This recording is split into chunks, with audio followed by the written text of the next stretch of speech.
Did you know a mysterious hand once wrote on a wall and brought down the world's greatest empire in a single night? It was 539 BC in Babylon.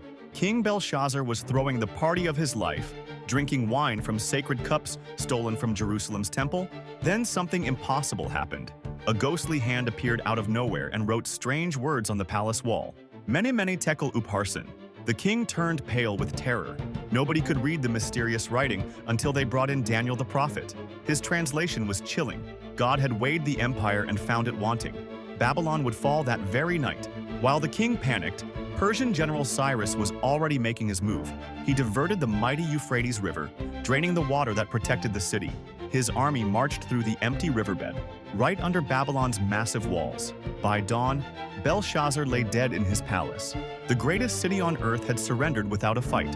The supernatural prophecy had come true exactly as the mysterious hand had written.